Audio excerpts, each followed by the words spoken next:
जुन्नर तालुक्यात बिबट्याचे हल्ले काही कमी होईनात. नारायणगाव शहरात बिबट्याचे हल्ले सुरूच आहेत.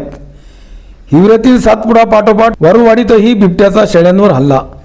वारुवाडी येथील अशोक आगलावे या शेतमजुराच्या 5 शेळ्यांवर बिबट्याने हल्ला करून त्यापैकी 4 शेळ्या फस्त केल्या आहेत. एका शेळीच्या गळ्यात घुंगराचा पट्टा असल्याने वाघाच्या हल्ल्यातून बालबाल बचावली असली तरी जखमी झाली आहे. रात्रीच्या सुमारास बकरीच्या गोठ्याचं तारकुंपण जमिनीपासून उकरून बिबट्याने आत प्रवेश केला. 3 शेळ्या मारून उसात उडून नेल्या तर 1 शेळी गोठ्यातच मारून टाकली. त्याचप्रमाणे एका शेळीवर हल्ला केला, मात्र गळ्याला नखं लागल्याने ती जखमी झाली आहे. दरम्यान घटनास्थळी वारुवाडीचे माजी सरपंच राजेंद्र मेहर, नारायणगावचे विद्यमान उपसरपंच बाबू पाटे, आरी पातार, जालिंदर खैरे, बाळा वावळ, संतोष वाजगे, विकास तोडकरी, नंदू अडसरे यांनी भेट देऊन परिस्थितीचा आढावा घेतला.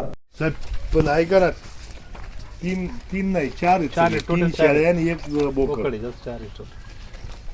5वी पण शेळी लई 3 शेळ्या 1 बोकड आणि 5वी. नाही ऐका साहेब, मग तिथं जे आता बोला. हॅलो साहेब, अहो 3 शेळ्या आणि 1 बोकड. 4 आहे टोटल पॉवर टोटल साहेब. 4 याचं केला ना. 3 शेळ्या आणि 1 बोकड. अहो 1 बोकड, 1 शेळी आणि 1 पाट. दुसरी 1 शेळी पांढरी. अजून 1 शेळी अहो. 1 शेळी पांढरी. अजून एक आम्ही आता उसात परत गेलो. आणि 1 शेळी मेली. आणि 1 जी हल्ला झाला ती आता फक्त मेली. ती नाही मेली सर, त्याच्यात 2 आहे. 1 पाट. एक काळी शेळी आहे ना, ती तशीच आहे, मग ती जिवंत आहे. एक काळी शेळी, 1 पाट आणि 1 सफेद शेळी हा, आणि 1 बोकड. बोकड. असं आहे, साहेब. टोटल 4 मेलेत. तर हे इथं 1 आहे आणि 3 उसात आहेत. हॅलो राजू ओवल तर बघा पवार साहेब, अहो टोटल आहे ना 4 मेलेत, 3 नाही. आपण करू आधी त्यात काय प्रॉब्लेम हा नाही उसात आम्ही परत जाऊन आलो. आता बाबा आली तिथं. हा तेच तुम्हाला सांगायचं राहिलं मागायचे ना, माझा तोच विषय झाला. तुम्ही गेल्यानंतर लक्षात झालं का 4 गेलेत. मग इथली गोठ्यातले एखादी उसात 3 नेलेले आहेत त्यांनी. त्यावेळी एक फोटो काढून ठेवा म्हणावं. हा फोटो काढतो मी काढला माझ्या मोबाईल, मी तुम्हाला पाठवतो. हा ठीक आहे, मला पाठवा ते. हा प्रॉब्लेम नाही, हा. करतो ते. साहेब आता याला किती दिवस जाणार सगळे? तर 2-2.5 महिन्यात पैसे येतात. बाबा 2-2.5 महिने. हा, शासकीय ते अकाउंटला येतात ना पैसे डायरेक्ट. तो एक विषय घ्यायला बाई साहेब, का हे 15 दिवसाच्या आत सगळं कसं मुदत हे संपवता येईल ते बघायला पाहिजे ना, प्रोसिजर. नाही काय असते माहितीये का, वन्य प्राण्याने हल्ला केल्यानंतर 8 दिवस आज जर हल्ला केला हा तर आम्ही फर्स्ट रिपोर्ट देतो की असं झालंय. बरोबर. आणि 8 दिवसानंतर त्याची कागदपत्र सबमिट होतात. नाही मग 8 तेच दिवसाचा ते नाही ऐका ना, 8 दिवसाचा का टाइम सबमिट असतो. त्या व्यक्तीने यालाय का ते कायदेशीर प्रोसेस असते. बर. आणि 8 दिवसानंतर आपण किंमत वगैरे लिहून त्यांचं PM वगैरे जोडून ते 8 दिवसानंतर कागदपत्र सबमिट करतो. नंतर जसं सिनियरिटी येते ना, आता आपल्या जुन्नर डिव्हिजन मध्ये पशुधन जास्त आहे ना, हो. त्यामुळे तेवढा वेळ लागतो. नाही पण साहेब उलट लवकर झालं पाहिजे ना, हल्ला झाल्यावर उलट त्यांना लवकर जेवढी मदत करता येईल तेवढी तरी केली पाहिजे किमान शासनाने. नक्की तुम्ही- नक्की मांडून ठेवा तुम्ही, काय प्रॉब्लेम नाही. मी बोलतो साहेबांची पण, चव्हाण साहेबांची पण. हो. ऐका ना साहेब, हा, बरं.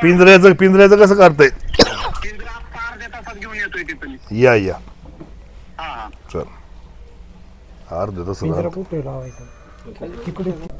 माजी सरपंच मेहर व विद्यमान उपसरपंच पाटे यांनी नुकसानग्रस्त शेतमजुराला लवकरात लवकर नुकसान भरपाई मिळावी अशी विनंती वन विभागाला करून पिंजरा लावण्याची मागणी केली. बिबट्यांचे हल्ले थांबेनात. बिबट्यांचे हल्ले थांबाव्यात यासाठी आपणही काय काळजी घेतली पाहिजे याचा आढावा घेतला आहे उपसरपंच बाबू पाटे यांनी. आमदार काल मुख्यमंत्री प्रचार सभेनिमित्त आले होते. त्यांनी सांगितलं जुन्नर तालुक्यासह महाराष्ट्र बिबटमुक्त करणार, परंतु अनेक वेळा लोकप्रतिनिधी येतात, बोलतात, पण प्रत्यक्षात कार्यवाही ती होत नाही. यावर काय बोलणार?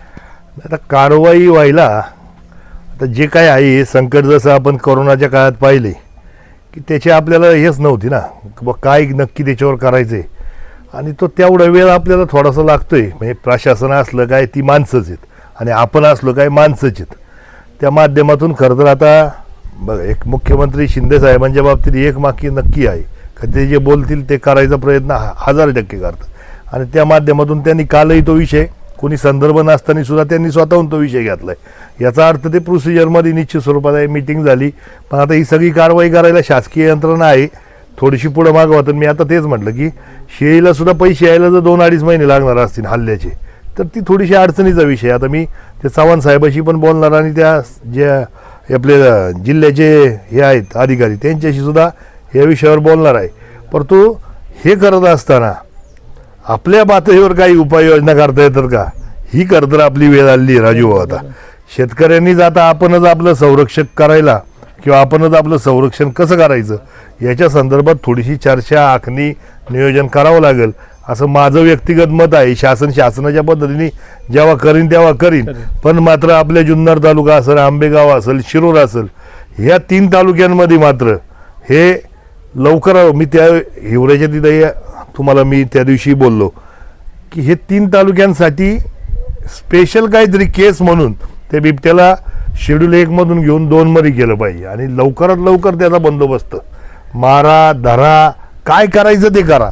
पण आज ती वेळ आलेली नाही तर मग मात्र ही सगळी जनताच आता लोकप्रतिनिधींना धरायला काय कमी करायची नाही अशी परिस्थिती.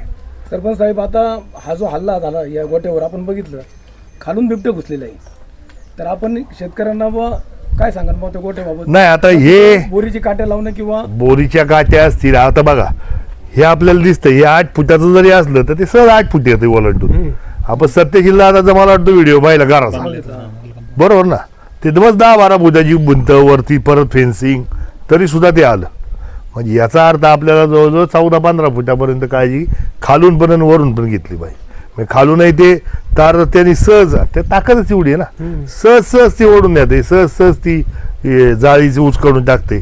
मला वाटतं आता आपण ती उपाययोजना आपण लवकरात लवकर केली पाहिजे, प्रत्येक शेतकऱ्यांनी केली पाहिजे. आता हे संकट आपल्यावर आहेच आणि अजूनही शासनाने जर निर्णय घेतला तरी 4-6 महिने अजून संकट आपल्याकडे आहे. आता ऊस जसे तुटतील तसं ते अजून मोकळं होईल, तसं त्याचं खादड कमी होईल, तसं ते आपल्यावर हल्ले करते. आता ऊस वाढले का ते परत येत नाही आपल्याला. 6 महिने 8 महिने आपले आपण पाहतोय. मागच्या याला जानेवारी-फेब्रुवारीपर्यंत हा त्रास आपल्याला जाणवतोय. फेब्रुवारी-मार्च नंतर मात्र हल्ले कमी होऊन परत दिवाळीपर्यंत हे हल्ले होत नाही, परत दिवाळीच्या पुढे येईल. पण ह्या वर्षी मात्र संख्या प्रचंड आहे. आता आपण जे व्हिडिओ पाहतोय 3-3 बिबटे एका बरोबर दिसतात, 4-4 दिसतात. मग आता टोळ्या व्हायला लागल्या आणि हे भविष्यात आपल्या सगळ्यांनाच अडचणीचं आहे. म्हणून मला वाटतंय की आपण ही शासनाने पण प्रतिबंधता केली पाहिजे आणि आपणही आपलं संरक्षण हे आपल्यालाच करणं आहे. आपल्या पाळीव संरक्षण आपल्यालाच करणं आहे, त्याच्यासाठी कोण येणार नाही. मला वाटतं त्यासाठी आपण आपले प्रयत्न आणि पावलं उचलणं गरजेचं.